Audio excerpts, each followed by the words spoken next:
the Cambridge police acted stupidly. If you are a police department, the last thing you want to hear the President of the United States say is that you behaved stupidly. That's exactly what the President said about the Cambridge, Massachusetts Police Department during this July 22nd news conference. President Obama had been asked about his reaction to the arrest of a Harvard University black professor in the professor's home.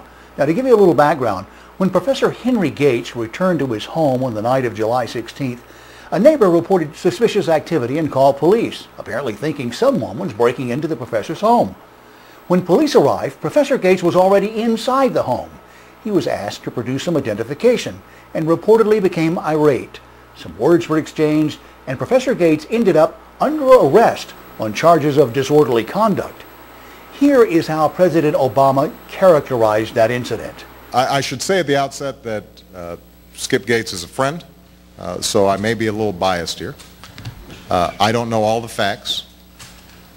What's been reported, though, is that the guy forgot his keys, jimmied his way to get into the house.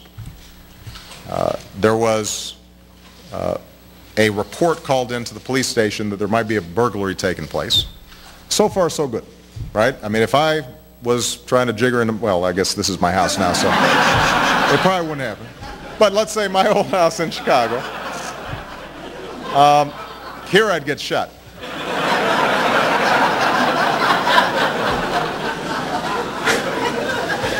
But so far, so good. They're reporting, the police are doing what they should, there's a call, they go investigate what happens.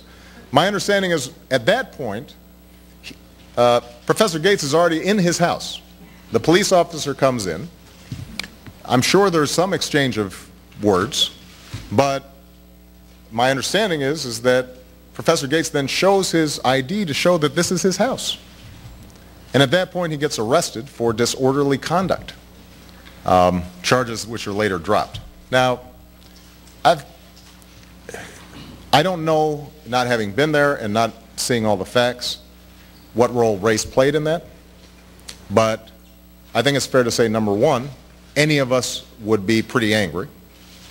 Number two, that the Cambridge police acted stupidly in arresting somebody when there was already proof that they were in their own home.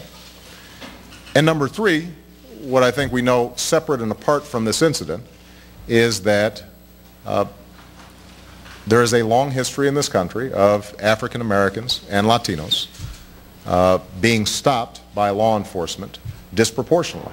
And that's just a fact. As you know, Lynn, when I was in the state legislature in Illinois, we worked on a racial profiling bill because there was indisputable evidence that blacks and Hispanics were being stopped disproportionately. And that is a sign, an example of how, race remains a factor in the society. That doesn't lessen the incredible progress that has been made. I am standing here as testimony to the progress that's been made. And yet, the fact of the matter is that this still haunts us. And even when there are honest misunderstandings, the fact that blacks and Hispanics are picked up more frequently and oftentimes for no cause casts suspicion even when there is good cause. And that's why I think the more that we're working with local law enforcement to improve policing techniques so that we're eliminating potential bias, the safer everybody's going to be. The charges have been dropped against Professor Gates, who is now demanding an apology from police. Some of the bloggers I've been in contact with claim that police did nothing wrong. They refer to a police report that indicates that Professor Gates began shouting at the officer when the officer arrived to investigate a possible break-in. And when the officer asked the professor for some identification, the professor escalated the situation by becoming vocal and uncooperative. Now, granted, we didn't have the whole story, nor did President Obama when the president called the Cambridge Police Department's behavior stupid. What is clear is that this incident got way out of hand and lingered on far too long. The one thing I emphasize when I'm training law enforcement officers on how to communicate with the public and the media is that the longer an issue remains unresolved, the more attention it generates.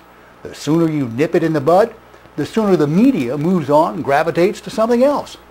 Now, I'm not saying that the Cambridge police should have immediately issued a public apology to the professor, but the fact is, by the time President Obama got into the fray, they hadn't. Indeed, charges have been dropped, but the charges stood for nearly a week, and this after police and prosecutors knew that the professor posed no danger to anyone and that the whole issue was dividing people along racial lines.